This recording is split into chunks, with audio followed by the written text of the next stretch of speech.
तो आज से हम लोग एक्चुअल हमारे जो चैप्टर है उसको स्टार्ट करेंगे क्लास के अंदर, है ना। वैसे तो हमने ऑफलाइन में और ऑनलाइन में देखा हुआ है। आज देखेंगे elements of group first and second के बारे में। इसके पहले हमने देखा है पीरियोडिक टेबल, ठीक है, मॉडर्न पीरियोडिक टेबल या long form of periodic table देखा है। लास्ट लेक्चर में हमने थोड़ा सा उसके ऊपर में डिस्कस भी किया था, ठीक है।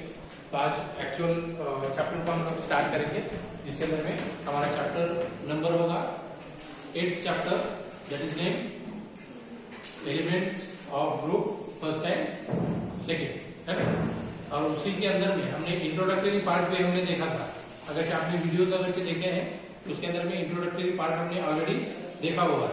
इसके लिए introduction to the elements of group first and second, ठीक। जिसके अंदर में जैसे मैंने लास्ट लेक्चर में भी आपको बताया था कि elements of group first and second, that means ये जो ग्रुप्स हैं फर्स्ट और सेकेंड, तो ये आते हैं एस ब्लॉक में। कौन से? एस ब्लॉक में आते हैं। वैसे तो एस ब्लॉक के अंदर में सिर्फ 2 ही ग्रुप्स हैं, टोटल कितने हैं 80, लेकिन उसमें सिर्फ फर्स्ट और सेकेंड किस में आते हैं? यस में आते हैं, यस ब्लॉक में आते हैं, ठीक। अब यस ब्लॉक में 2 टाइप के आते हैं एलिमेंट्स। एक होते हैं अल्कली, ये कौन से होते हैं? अल्कली। और दूसरे कौन से होते हैं? अल्कलाइन, है ना, ठीक। 2 टाइप के होते हैं, एक अल्कली और एक अल्कलाइन अर्थ मेटल्स, ठीक। एक अल्कली मेटल्स और एक अल्कलाइन अर्थ मेटल्स। तो ऐसे 2 टाइप के आते हैं, जिसके अंदर में अगर से हम फैमिली के टाइप से अगर से देखें तो कौन सा? एक आएगा हाइड्रोजन फैमिली रहेगी, है ना।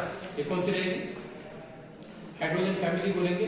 और एक जो रहेगी वो बेरिलियम फैमिली भी बोल सकते हैं, क्योंकि अगर से ग्रुप 1 में अगर से देखें तो फर्स्ट एलिमेंट आएगा हाइड्रोजन, है ना। और ग्रुप सेकेंड में अगर से देखें तो फर्स्ट एलिमेंट आएगा बेरिलियम, है ना। जैसे हाइड्रोजन हीलियम लेंगे, है ना। अगर से पीरियड वाइज अगर से देखना है हाइड्रोजन हीलियम, है ना। फिर उसी के साथ लिथियम बेरिलियम बोरॉन कार्बन, है ना, नाइट्रोजन ऑक्सीजन फ्लोरीन नियॉन, ऐसे ही सोडियम, ऐसे आगे कंटिन्यू चलता रहेगा। तो आज हम लोग क्या करेंगे, इंट्रोडक्शन देखेंगे, फिर से उसको रिवाइज करेंगे, उसके बाद हम चैप्टर को क्या करेंगे, आगे कंटिन्यू करेंगे। तो पीरियोडिक टेबल में अगर से फर्स्ट एलिमेंट की अगर से बात करें तो वो एलिमेंट कौन सा रहेगा? हाइड्रोजन आएगा। कौन सा आएगा? हाइड्रोजन आएगा, है ना। अब हाइड्रोजन जो एलिमेंट आता है तो सब में कैसा होगा? छोटा वाला एलिमेंट है, जहां पे नंबर ऑफ इलेक्ट्रॉन कितने हैं बच्चों? एक ही है, कितना है? एक ही इलेक्ट्रॉन प्रेजेंट है, तो इसीलिए उसका एटॉमिक नंबर भी कितना है? एक ही। क्योंकि हम एटॉमिक नंबर जो देखते हैं तो एटॉमिक नंबर के डेफिनेशन क्या हिसाब से करते हैं हम लोग? कितने इलेक्ट्रॉन प्रेजेंट है या फिर कितने नंबर ऑफ प्रोटॉन्स प्रेजेंट है ना। एक तो नंबर ऑफ इलेक्ट्रॉन देखेंगे या फिर नंबर ऑफ प्रोटॉन देखेंगे, है ना। जितने नंबर ऑफ इलेक्ट्रॉन रहेंगे वही उसका एटॉमिक नंबर रहेगा, जितने नंबर ऑफ न्यूट्रॉन रहेंगे वही उसका एटॉमिक नंबर रहेगा, है ना। मतलब ऐसे बोल सकते हैं atomic number is nothing but number of electrons और number of protons is nothing but atomic number, है ना। वही उसका एटॉमिक नंबर रहेगा। कितने हैं हाइड्रोजन में? एक है ना। और याद रखिए कि जितने प्रोटॉन रहेंगे उतने ही इलेक्ट्रॉन रहेंगे, है ना। जितने प्रोटॉन रहेंगे उतने ही इलेक्ट्रॉन रहेंगे, और वही क्या रहेगा उनका एटॉमिक नंबर रहेगा। हाँ, मास नंबर के केस में थोड़ा सा डिफरेंट केस रहेगा, वो आप सभी लोगों को पता है ना। मास नंबर में केस क्या हो जाती है? चेंज हो जाती है। लेकिन एटॉमिक नंबर में नंबर ऑफ इलेक्ट्रॉन देखेंगे और नंबर ऑफ प्रोटॉन देखेंगे, बराबर, ठीक। तो हाइड्रोजन के केस में क्या है? नंबर ऑफ इलेक्ट्रॉन कितना है? 1। या फिर नंबर ऑफ प्रोटॉन कितना है? 1। या फिर नंबर ऑफ न्यूट्रॉन कितना है? हाँ है, कितना है? तो है ना। या है तो कितना है, या फिर नहीं है तो है कि नहीं? कितने हैं? एनीवन? कितने हैं? कोई बताएगा? नंबर ऑफ न्यूट्रॉन कितने हैं हाइड्रोजन में? कोई नहीं। कितने हैं न्यूट्रॉन्स? याद रखिए कि हाइड्रोजन के अंदर में कोई भी न्यूट्रॉन प्रेजेंट नहीं होता। याद रखना, टोटल पीरियोडिक टेबल में 118 एलिमेंट्स में सिर्फ हाइड्रोजन ही ऐसा एकमात्र एलिमेंट है जिसके अंदर में कोई न्यूट्रॉन प्रेजेंट नहीं होता। बात समझ में आ रही है? ठीक है, हाँ चलो, बाकी सब में होता है लेकिन सिर्फ हाइड्रोजन में नहीं होता। बात समझ में आए? चलो ठीक। तो एटॉमिक नंबर जहां पे हाइड्रोजन का 1 है तो उसका इलेक्ट्रॉनिक कॉन्फ़िगरेशन भी हम क्या हिसाब से लिख सकते हैं बच्चों? क्या लिख सकते हैं? एक ही इलेक्ट्रॉन है, कितने इलेक्ट्रॉन्स हैं? कितने? एक ही बचा हुआ है ही एक। तो उसके अंदर में अगर से इलेक्ट्रॉन का अगर डिस्ट्रीब्यूशन अगर से देखना चाह रहे हैं तो उसको क्या कर सकते हैं हम लोग? सीधे से एक इलेक्ट्रॉन रहेगा वो कौन से ऑर्बिट में जाएगा, कौन से शेल में जाएगा? यस में जाएगा, है ना। यहाँ पे कहानी जिसको समझ में आ गई है ना, तो सारी चीजें ऐसे ही लगने लगती है। ऐसे ही मतलब उसको सीखना तो है ही लेकिन आसान लगने लगती है। कैसे? तो हमें कभी ऐसे सोचना चाहिए कि यस में जो एलिमेंट्स हैं वो यस में ही क्यों है ना। हो सकता है उनको पी में डालना चाहिए था, है ना। पी वाले कहीं तो हो सकता है डी में चल जाए, या डी वाले कहीं तो है ना यस में चल जाए। तो ऐसे नहीं है ना, कुछ पर्टिकुलर एलिमेंट्स को यस में रखा हुआ है, कुछ पर्टिकुलर एलिमेंट्स हैं जो पी में चल जाते हैं, है ना, कुछ पर्टिकुलर है जो एफ में भी चले जाते हैं, है ना। तो मतलब एक्चुअल में होता क्या होगा ये पता होना चाहिए, क्योंकि इलेक्ट्रॉन जो होते हैं, जो लास्ट इलेक्ट्रॉन जो होते हैं जिसको हम डिसाइडिंग इलेक्ट्रॉन्स कहेंगे, कौन से इलेक्ट्रॉन्स कहेंगे? डिसाइडिंग इलेक्ट्रॉन जो होते हैं, लास्ट वाले इलेक्ट्रॉन, तो वो इलेक्ट्रॉन्स जिस सब शेल में एंटर करेंगे उसी के ऊपर में उसका ब्लॉक तय किया जाता है। वहीं पे डिसाइड किया जाता है कि कौन से एलिमेंट को कौन से ब्लॉक में रखना है। बात समझ में आ रही है? जैसे फॉर एग्जाम्पल अगर हम हाइड्रोजन के केस में अगर से बात करते हैं तो हाइड्रोजन के केस में क्या देख सकते हैं? हाइड्रोजन एटॉमिक नंबर कितना है बच्चों? 1, है ना। कितना है? 1। अब यहाँ पे इलेक्ट्रॉन अगर से देखें हम लोग एक ही है, तो अब इसको देखते हैं हम लोग, है ना। ये यस ऐसे लिखते हैं हम लोग, जनरल इलेक्ट्रॉनिक कॉन्फ़िगरेशन कैसे लिखते हैं? 1 यस 1। ये क्या होगा मैं आपको बताऊंगा, तब आपको समझ में आएगा। हाँ अच्छा ये है ना, अच्छा ये होता है। क्या होगा देखो, यहाँ पे मैंने लिखा है 1s1। क्या लिखा है? 1s1 लिखा है, बराबर। ठीक है, अब यहाँ पे याद रखना कि यहाँ पे जो आपको नंबर नजर आ रहा है ना, तो ये नंबर ऑफ इलेक्ट्रॉन बताएगा। क्या बताएगा? Number of electron. अच्छा ये जो आता है ये क्या बता रहा है? ब्लॉक बताएगा। क्या बताएगा? ब्लॉक। और एक बताएगा पीरियड। ये क्या बताएगा? पीरियड। मतलब ये है पीरियड, ये है ग्रुप और ये है ब्लॉक, है ना। अब देखो फर्स्ट पीरियड में आता है, फर्स्ट पीरियड ही हाइड्रोजन प्रोसेस में आता है, फर्स्ट पीरियड में आता है ना। एक ही इलेक्ट्रॉन है, कौन से शेल में जाता है? यस में जाएगा, मतलब वो यस ब्लॉक में। लास्ट इलेक्ट्रॉन, लास्ट भी वही है और फर्स्ट भी वही है ना। तो लास्ट इलेक्ट्रॉन कहां पे चला गया? यस में चला गया, तो इसको कहां पे रखा हमने? यस ब्लॉक में रखा, है ना। और एक ही इलेक्ट्रॉन है तो इसके ग्रुप नंबर क्या रहेगा? ग्रुप नंबर क्या रहेगा? एक ही रहेगा। बात समझ में आ रही है? क्या रहेगा? एक ही रहेगा, है ना। अब मान लो कि और एक केस में आपको बता देता हूं। मान लो ये फ्लोरीन है, एटॉमिक नंबर कितना है? 9 है। फ्लोरीन है, एटॉमिक नंबर 9 है। ठीक, अब यहाँ पे हम जब इलेक्ट्रॉनिक कॉन्फ़िगरेशन की अगर से बात करें तो कैसे कर सकते हैं? 1s1 सॉरी यस की कैपेसिटी 2 इलेक्ट्रॉन्स की होती है ना। मैक्सिमम कितने अफोर्ड कर सकता है? 2। याद रखिए यस की कितनी होगी? 2, है ना। पी की कितनी होगी? 6, है ना। और जो डी आता है वो 10 को हैंडल कर सकता है, 10 इलेक्ट्रॉन मैक्सिमम जा सकते हैं। और लास्ट आएगा वो 4, एफ आएगा वो कितने रहते हैं? कितने इलेक्ट्रॉन होल्ड कर सकता है? 14 इलेक्ट्रॉन। ठीक, ये आपको जब एटॉमिक स्ट्रक्चर स्टार्ट हो जाएगा हमारा चैप्टर, उसके अंदर में ये सारी चीजें क्लियर होने लगेंगी।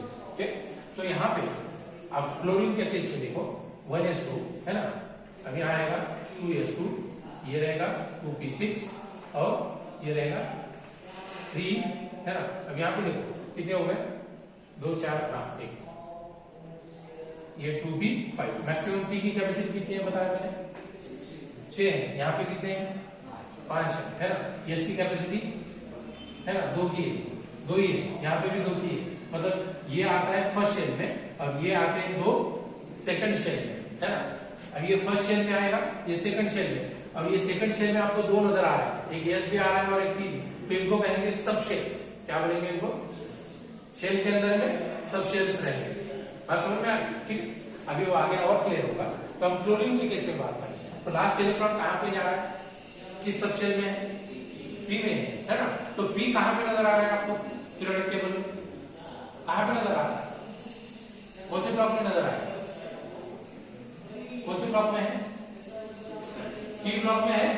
देखो पी ब्लॉक में है आपके पास पीरियोडिक टेबल, पी ब्लॉक सभी को नजर आ रहा है। देखो एक काम करो, सबसे बेस्ट है, मैंने लास्ट लेक्चर में भी आपको बताया, ठीक है। बुक्स को ओपन करके नहीं बैठो, मैं आपको बात बताता हूँ, याद रखिए, बुक्स ओपन करके मत बैठो। हाँ, आप पीरियोडिक टेबल छापे हो, खर्चा कितना आएगा होगा, कितना खर्चा है पीरियोडिक टेबल के लिए? कितना? मैक्सिमम 20, या अगर बहुत अच्छा अगर डिजिटल अगर से लेना है, क्योंकि डिजिटल का जमाना है ना, तो 30 मैक्सिमम। कितने रुपये? 20 से 30 रुपये लगे, बराबर। तो सभी के पास में अपना अपना एक रखना, ठीक है। और उसको घर पे भी यूज करो, अगर से यहाँ पे बैठो यहाँ पे यूज करो, स्टडी कर रहे हैं तो उसको सामने रहना चाहिए, क्योंकि सारा कुछ खेल कहाँ पे चलता है केमिस्ट्री का, किसके बेस पे? Periodic table. बात समझ में आ रही है? ठीक है। हाँ हाँ, तो ये कहाँ नजर आ रहा है बताइए मुझे, कहाँ नजर आ रहा है? देखिए देखिए, आपके पास बुक्स है, अभी फिलहाल उसका यूज कीजिए, लेकिन नेक्स्ट लेक्चर से उसको ऑन नहीं करेगा, आपने ऐसे ही करें ना, लेके आए तो भी बेहतर है, क्योंकि वजन ज्यादा है ना, ठीक नहीं है ना। मॉडर्न पीरियोडिक टेबल निकालो, मिला कहां पे है? पी ब्लॉक, बराबर। चलो आगे बढ़ते हैं, पी ब्लॉक में नजर आ रहा है, ठीक है। अब पी ब्लॉक के अंदर में उसको 17th ग्रुप में रखा है, 17 में आएगा। देखो देखो ऊपर वाला नंबर 17 में आ रहा है ना, मतलब 7 भी दिया होगा, 17 दिया रोमन लाइन नंबर्स में, 7 भी दिया होगा ऊपर साइड में, है कि नहीं? मुझे नजर आ रहा है ना, मुझे मतलब ठीक है, मेरे आंखों के सामने तो पूरा नजर आ रहा है ना। आपको नजर आ रहा है कि नहीं आ रहा है मुझे नहीं पता, चलो मैं देख लेता हूँ। मतलब आपको नजर आ रहा है तो वो ये, अच्छा ठीक है, नहीं इसके अंदर भी दिया हुआ नहीं है, लेकिन यह जो होता है, आप बहुत सारे पीरियोडिक टेबल्स अगर से लेंगे तो उसके अंदर भी ये नजर आएगा 7, है ना। और उसी पीरियोडिक टेबल के बीच में, है ना, आपको नजर आएंगे सेकेंड ए, सेकेंड बी, मतलब डी के, मतलब 3rd से लेके 12th तक जो आते हैं डी के अंदर में आते हैं ना, बराबर। फिर वहां से 13 से 18 तक पी में नजर आएंगे आप, बराबर है ना, ठीक है। तो एफ को कहां रखा जाता है?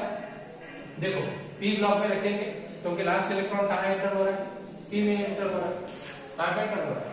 पी में एंटर हो रहा है, बराबर। ओके, अच्छा पीरियड कौन सा बता रहा है बच्चों? सेकेंड पीरियड में आता है कि देखो लेफ्ट से राइट की साइड में देखो, सेकेंड पीरियड में नजर आएगा आपको, लेफ्ट से राइट, बराबर। बात समझ में आ रही? मतलब पीरियोडिक टेबल में मैं ये कहना चाह रहा हूं कि पीरियोडिक टेबल में जितने एलिमेंट्स हमें नजर आ रहे हैं वो कैसे, किसके, कौन से बेस के ऊपर में डिवाइड किया हुआ? On the basis of electrons which are present, electrons which are present in the outer shell, है ना। इलेक्ट्रॉन लास्ट शेल में जो इलेक्ट्रॉन्स है उन्हीं के बेस के ऊपर में कौन से ब्लॉक में रहेंगे, कौन से ग्रुप में रहेंगे, कौन से पीरियड में रहेंगे, ये डिसाइड किया जाता है। मतलब इलेक्ट्रॉन का एलिमेंट्स को ऐसे डिस्ट्रीब्यूट करेंगे, ब्लॉक वाइज, ग्रुप वाइज, है ना, पीरियड वाइज, ऐसे। ये आपको मैं ये बता रहा हूं, आगे समझ में, है ना। मतलब यहाँ पे जो ये नंबर है ये क्या बताएगा? इट डिनोट्स और इंडिकेट्स पीरियड नंबर, है ना। इधर जो नंबर आएगा वो क्या बताएगा? पीरियड नंबर बताएगा। यहाँ पे जो नंबर आएगा वो क्या बताएगा? ग्रुप नंबर बताएगा। और ये वाला क्या बताएगा? ब्लॉक बताएगा। बात समझ में आ रही है? ये वाला पीरियड ग्रुप और ये ब्लॉक होता है। बात समझ में आ रही है? ठीक है, आगे समझ में? हाँ, तो हाइड्रोजन के केस में अगर हम देखें तो हाइड्रोजन के केस में हम ये देखते हैं कि हम लोग हाइड्रोजन और हाइड्रोजन के साथ, है ना, बहुत सारे एलिमेंट्स के साथ में हम हाइड्रोजन को कंबाइन होता हुआ देखते हैं, है ना। मतलब हाइड्रोजन कभी ऑक्सीजन के साथ में रिएक्ट हो जाता है, कभी कार्बन के साथ में रिएक्ट हो जाता है ना, बहुत सारे इसके साथ में रिएक्ट हो जाता है ना। अब हाइड्रोजन अगर से नहीं होगा तो भी हमारी लाइफ नहीं चल सकती, या ऑक्सीजन नहीं होगा तो भी हमारी लाइफ नहीं चलेगी, है ना। या ये दोनों मिलके अगर से, है ना, अगर कोई सब्सटेंस अगर नहीं बनाते तो हम जिंदा ही नहीं रहते, जैसे वाटर, है ना, चाहिए ना, एसेंशियल, बराबर। तो ये सारी चीजों को हम क्या करते हैं, स्टडी करते हैं, ठीक है। तो अब अगर से देखें तो हाइड्रोजन जो होता है, हाइड्रोजन हमें जनरली नेचर में कौन से फॉर्म में मिलेगा, डायटोमिक फॉर्म।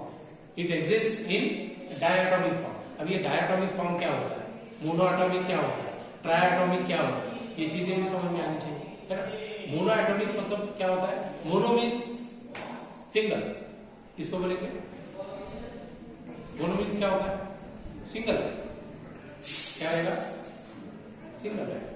सिंगल एटम जिसमें प्रेजेंट रहेगा वो मोनोएटॉमिक रहेगा, है ना, सिंगल है वो क्या रहेगा, मोनोएटॉमिक। अब डायएटॉमिक कितने रहेंगे, है ना, ये आपको पता है, मोनो, डाई, ट्राई, टेट्रा, पेंटा, हेक्सा, हेप्टा, ऑक्टा, नोना, डेका, अनडेका, डोडेका, नहीं अभी आगे नहीं जाऊंगा, बस पता है ना।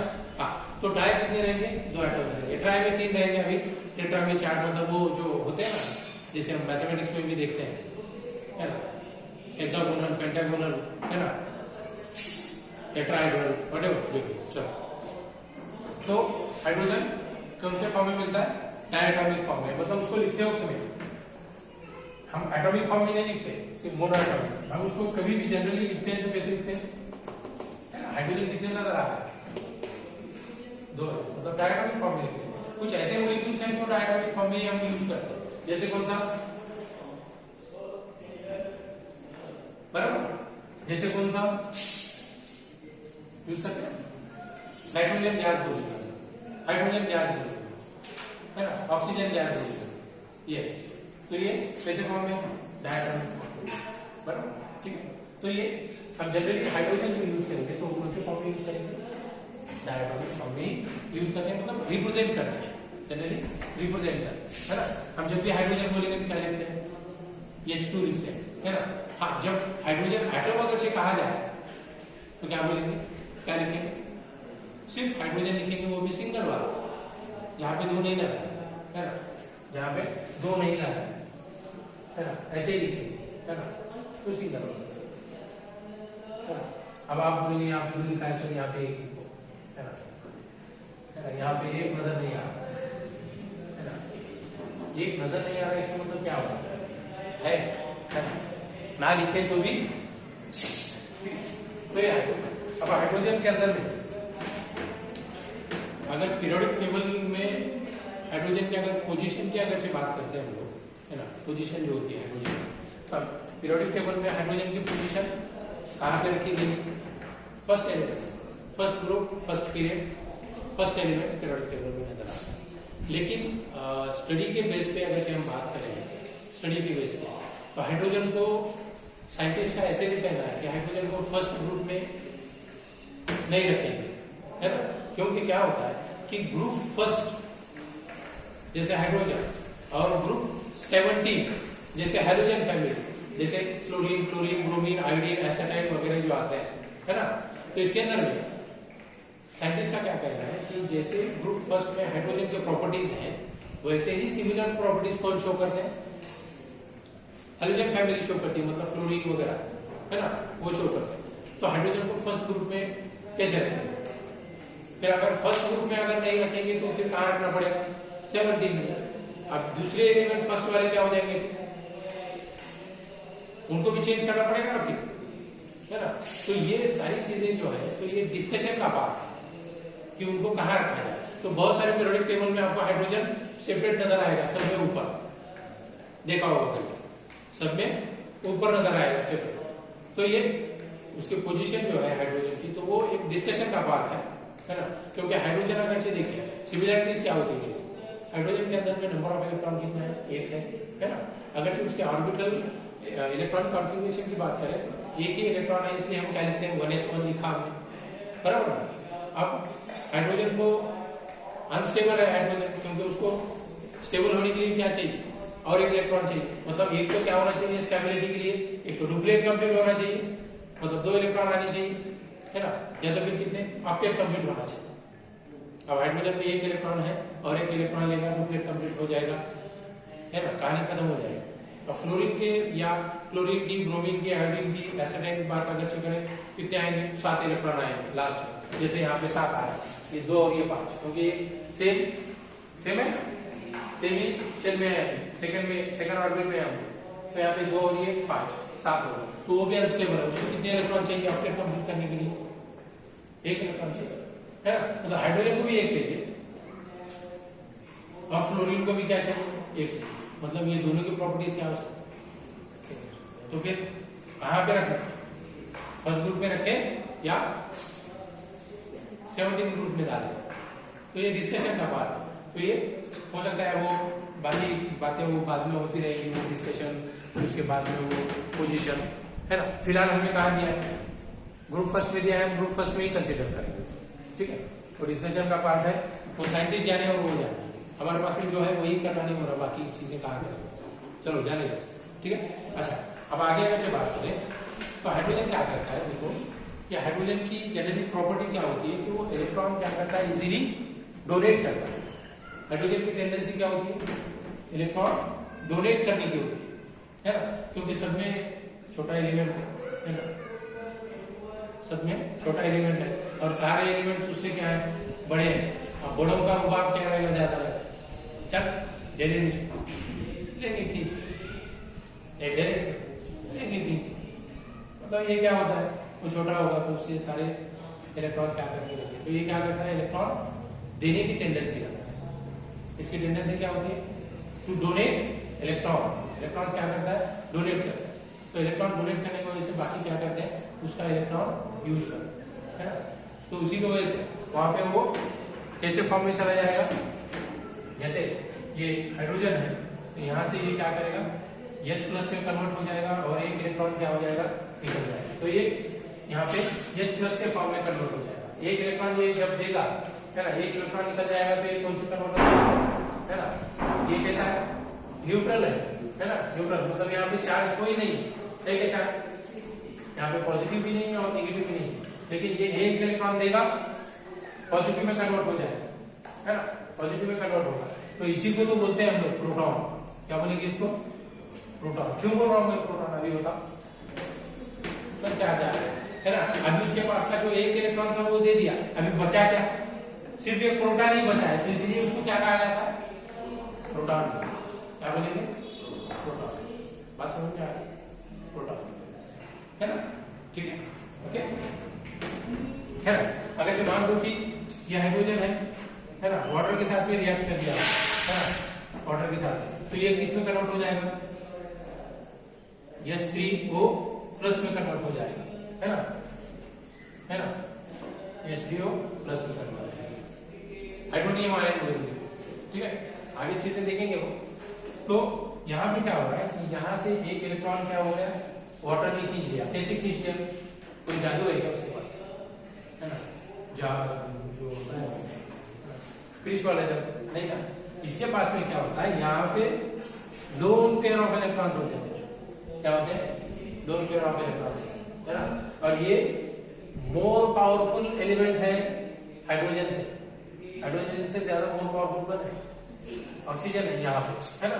तो ये क्या करता है, इससे एक इलेक्ट्रॉन नहीं मिला, निकाल, है ना। तो ये हाइड्रोनियम आयन में क्या होगा, कन्वर्ट होगा, ठीक है, ओके। तो ये कुछ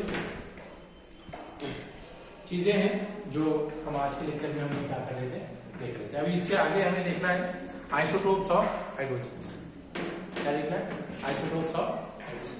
तो आइसोटोप्स ऑफ हाइड्रोजन या आइसोटोप्स किसको कहेंगे, है ना, आइसोबार्स किसको कहेंगे, आइसोटोन्स किसको कहेंगे। अब वो सारी चीजें तो हमारे पास में है नहीं, है ना, सीखने के लिए, मतलब हमारे सिलेबस में आई थिंक आपने 8th स्टैंडर्ड में, 9th में या 10th में कहीं पे देखा होगा, आई थिंक सो।